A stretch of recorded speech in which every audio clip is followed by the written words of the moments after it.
I never believed in fate until that September night when my life changed forever. My name is Sophia. I'm 28 years old and I work as a curator at an art gallery downtown. My life was predictable, organized, and secure. Or at least it was until fate came along. It was a rainy Friday when I received a mysterious invitation, a cream-colored envelope with no return address, just my name written in elegant calligraphy. Inside was a black card with gold lettering, private exhibition, selected guests.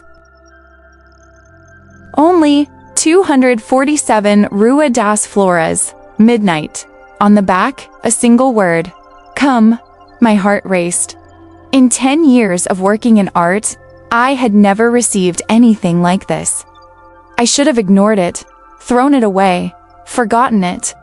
But curiosity has always been my weak point, and that curiosity was about to consume me in ways I never imagined. That night, I dressed more carefully than usual.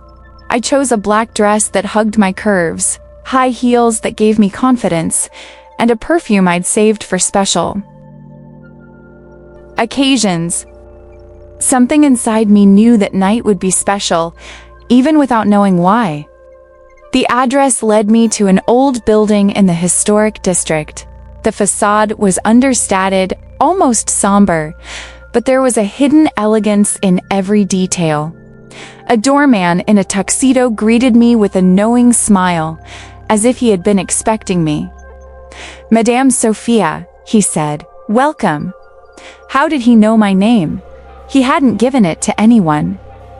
But before I could ask, he was leading me down a candlelit hallway where the air carried the scent of jasmine and something else, all something that awakened my senses in a disturbing way. The main hall took my breath away. Not because of the artwork on the walls, though it was extraordinary, but because of the atmosphere. The lights were soft, almost intimate. There were perhaps 30 people, all elegantly dressed, talking in low tones. And then I saw him. He was leaning against a wall, staring at a painting that seemed to pulse with a life of its own. Tall, with slightly wavy dark hair, and features that seemed sculpted by a Renaissance master. He wore a suit that cost more than my 3-month salary, but it was the way he moved that mesmerized me. Every gesture was calculated, elegant, dangerous. Our eyes met across the room. For a moment, I felt as if the world had stopped. His eyes were such an intense blue that they made me forget to breathe. He smiled, a smile that promised secrets and danger in equal measure, and began walking toward me. "Sophia," he said, his deep voice making my name sound like a caress. "I was hoping you'd come. Do you know me?" I asked, trying to maintain my composure as my heart raced. "I know your work at the Metropolitan Gallery. Your curations are ... provocative." The way he said provocative sparked something inside me. "I'm Alessandro Romano. This is my private collection, Romano." The name echoed in my mind. I'd heard rumors about a mysterious collector, someone who owned works that didn't officially exist, pieces that museums would pay a fortune to own.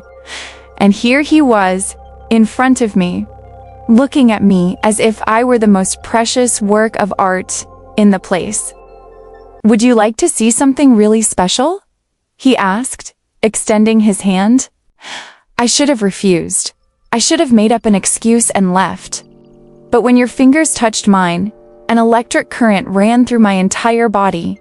I let you guide me through a hidden door behind a bookcase of antique books.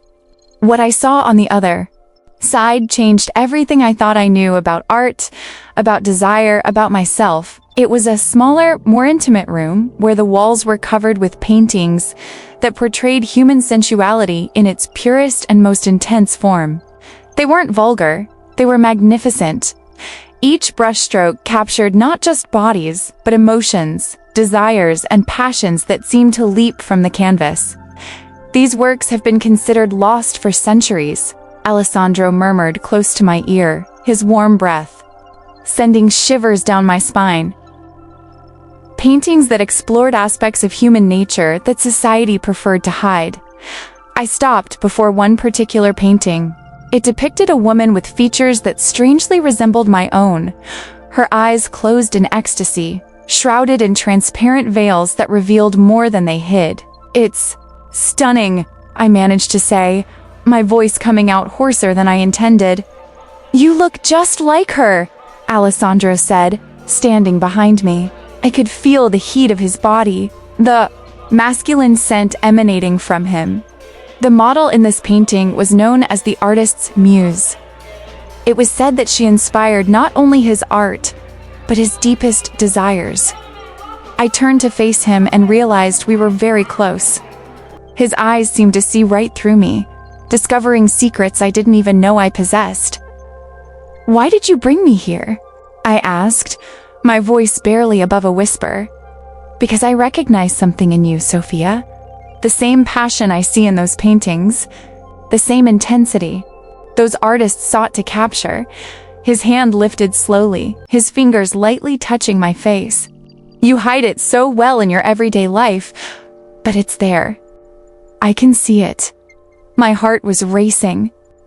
Part of me wanted to run away, return to the safety of my organized life. But a bigger part, a part I'd stifled for years, wanted to stay. I wanted to discover what those blue eyes promised. "There's more," he said, his voice low, hypnotic.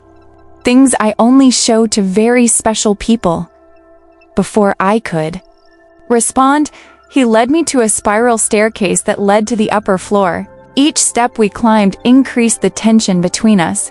The air felt charged with electricity, with unspoken possibilities. The upper floor was his private office, but also something more. The walls were covered in dark red velvet. A grand piano sat in one corner, and on an antique table sat manuscripts that looked centuries old. But what caught my attention most was the view. Floor-to-ceiling windows offered a panoramic view of the city, the lights twinkling like earthly stars. "Sometimes I stay here for hours," Alessandro said, pouring 2 glasses of a wine that looked like ruby liquid, watching life unfold down there, imagining the stories each light represents. I accepted the glass, our fingers touching again. The wine was extraordinary, awakening flavors I hadn't even known existed. "And what story do you have for me?" I asked, surprised at my own boldness. He smiled, that dangerous smile that made my skin crawl. "The story of a woman who spent years hiding behind a mask of professionalism and control, who built walls so high around her desires that she almost forgot they existed." He took a step toward me, until one night she decided to let the mask slip. His words struck me like well-aimed arrows. How could he know me so well after such a short time? How could he see through the defenses I'd built up over years? "You don't know me," I said, but my voice betrayed a lack of conviction. "No?" He leaned even closer. "So tell me, Sophia, when was the last time you did something you truly wanted to do? When was the last time you allowed your instincts to guide your actions instead of your reason?" I couldn't answer because I couldn't remember.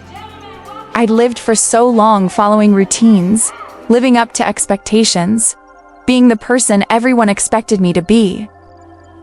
"There's a difference between existing and living," he continued, his voice now just a seductive murmur. "Between following the rules and following your heart, between what's safe and what's real."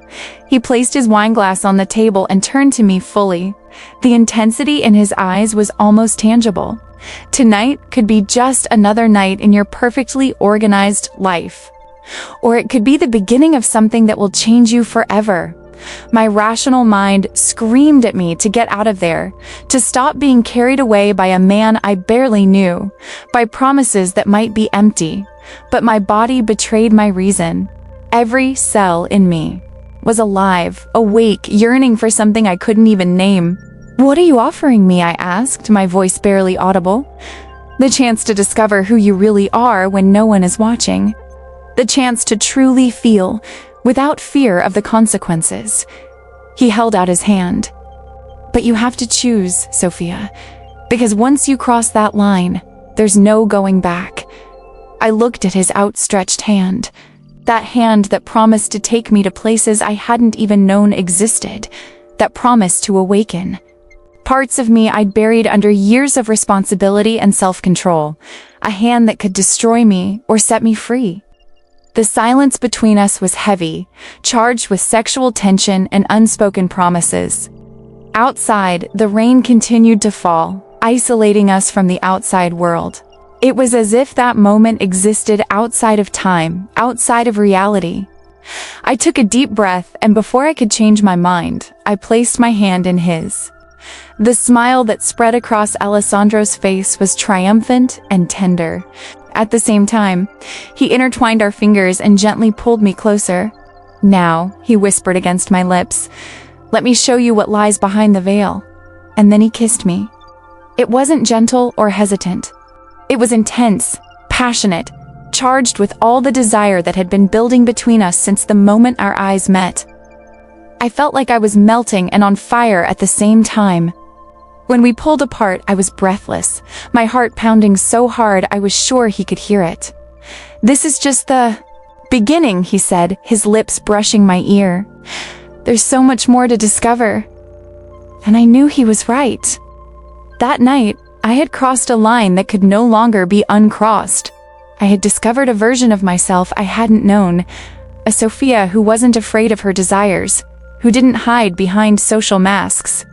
But I also knew that this was just the beginning of a journey that would change my life forever. A journey where I would finally learn the difference between living safely and living passionately. And as Alessandro led me by the hand through that night that promised to be unforgettable, a single certainty echoed in my mind. I would never again be the same person who entered that building a few hours earlier. The veil had fallen, and there was no turning back. The weeks that followed that night were an emotional roller coaster. Alessandro wasn't just an art collector. He was a collector of experiences, of intense moments, of people who could awaken something deep within his soul, and I had become his newest discovery. He would show up at the gallery where I worked, always at the end of the day, when the lights were fading and the hallways were empty.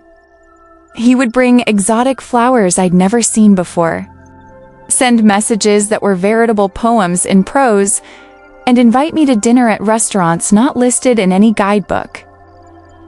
"You're changing," my best friend, Marina, said during one of our weekly lunches. "There's something different about you. A light in your eyes that wasn't there before," and she was right. I felt as if I were waking from a deep sleep. Colors seemed more vibrant, flavors more intense. Each of Alessandro's touches awakened sensations I hadn't even known my body was capable of. But along with this discovery came fear. 3 weeks after that first night, Alessandro took me to his apartment. It was a penthouse in the city's most exclusive neighborhood, with a decor that blended antiques with contemporary art. But what impressed me most was his private library. It held thousands of books, rare manuscripts, and first editions worth a fortune. "Literature has always been my first love," he said, running his fingers along the spine of an old copy. "Words have the power to evoke emotions that sometimes even art cannot achieve." It was in that library that our relationship took an even deeper turn. Alessandro wasn't just seductive, was intelligent in a way that challenged me intellectually.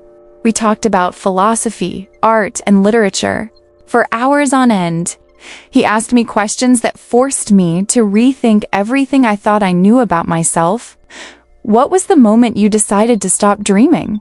he asked one night as we lay on the Persian rug in the library, surrounded by open books and glasses of wine. The question hit me like a punch in the gut. "I never stopped dreaming," I replied, but even as I said the words, I knew I was lying. "We all stop at some point," he said, stroking my face. "Usually when someone tells us our dreams are impossible or impractical or irresponsible. And so we build a life that's safe, but not ours. Her words echoed in my mind for days. When was the last time I'd truly dreamed about something? When was the last time I'd done something just because I wanted to, not because it was expected or responsible? It was then that Alessandro revealed his greatest secret to me. On a new moon night, he took me to a place I never imagined existed in our city. It was an underground theater, hidden in the catacombs of a historic building, but it was no ordinary theater. "Welcome to the circle," he said, leading me down a narrow staircase lit only by torches. Here, people like us can be truly free. What I saw when we arrived in the main hall challenged all my assumptions about art, about performance, about the limits of human expression. It was a spectacle that blended dance, theater, music, and something else, ... something that touched the soul in a way I had never experienced. The artists weren't just performers. They were people telling their most intimate stories through their bodies, their voices, their exposed souls. There was no judgment there, just pure acceptance of the human condition in all its complexity. These people understood something most never will, Alessandro whispered in my ear. That life without passion is no life at all, it's just survival. That hiding who we truly are is the greatest tragedy we can commit against ourselves. During the performance, I felt tears streaming down my face. They weren't tears of sadness, but of recognition.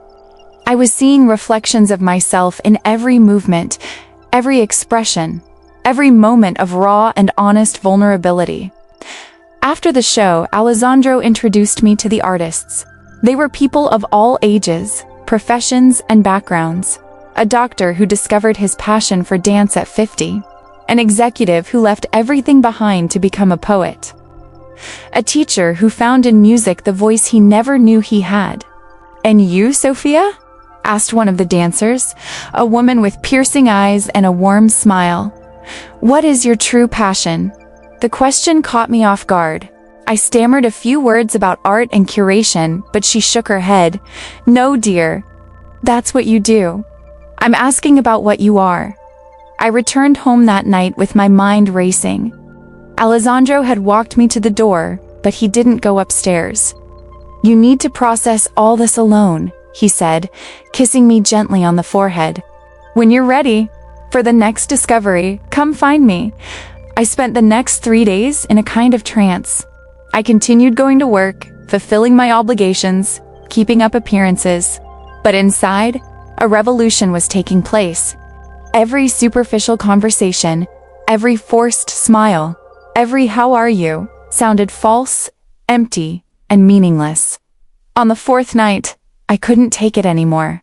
I got in my car and drove to Alessandro's apartment. He opened the door as if he'd been expecting me. "I'm scared," I said, the words coming out in a broken whisper. "Of what?" he asked, pulling me inside. "Of discovering that the life I've built was all based on lies I told myself. Of discovering that I've spent years being an edited version of who I really am." The tears began to fall. What if I don't like the person I find underneath all these layers? Alessandro took me in his arms, and for a moment, he just let me cry. When I finally calmed down, he looked into my eyes with an intensity that made me feel like he could see straight into my soul. "Sophia, do you think I would have chosen you if I didn't see something extraordinary in you? Do you think I would waste my time on someone ordinary?" He cupped my face in his hands. The woman I saw that first night, the woman who let her curiosity drive her despite her fear, the woman who had the courage to question her own life, that woman is who you really are. The rest is just a disguise. That night, I made love to Alessandro in a way that transcended anything I had experienced before. It wasn't just physical, it was a connection of souls. A mutual recognition of two people who had found each other beyond social masks, beyond expectations, beyond fear. When I woke up the next morning, a decision had crystallized in my mind. It was time to stop living the life I thought I should live and start living the life I truly wanted. But what I didn't know was that Alessandro was hiding a secret that would change everything again. A secret that would test not only our relationship, but everything I had discovered about myself. The following week, while organizing a gallery show, I received a link that chilled my blood. It was from a private investigator tracking down stolen artwork, and one of the pieces Alessandro had shown me from his private collection was on the list. "Madame Sophia," said the investigator, "I need to speak to you about Alessandro Romano. There are things about him that you need to know. My world fell apart. The man who had taught me how to live, who had shown me parts of myself I hadn't known, who had become the center of my transformation, could be a criminal. And I was in love with him. That discovery presented me with the most difficult choice of my life. Should I report him? Even though I knew it would destroy not only him, but also the new version of myself I discovered? Or should I pretend I knew nothing and continue living a passion I now knew was built on dangerous secrets? The answer came in a way I never expected. Alessandro appeared at my door that same night, but he wasn't the same confident man I knew. His eyes were dark, tired, filled with a weight I hadn't seen before. "You know," he said simply. There was no need for questions or explanations. Somehow, he knew I had discovered his secret. And in that moment, I realized our story was just beginning. Because true love, the kind of love that transforms and awakens, is not tested by perfection, but by the ability to accept and transcend. "Imperfections, tell me the truth," I whispered, "all of it." And then, under the veil of the approaching dawn, Alessandro Romano began to tell me a story that would forever change my understanding of love, of truth, and of the price we sometimes pay for passion.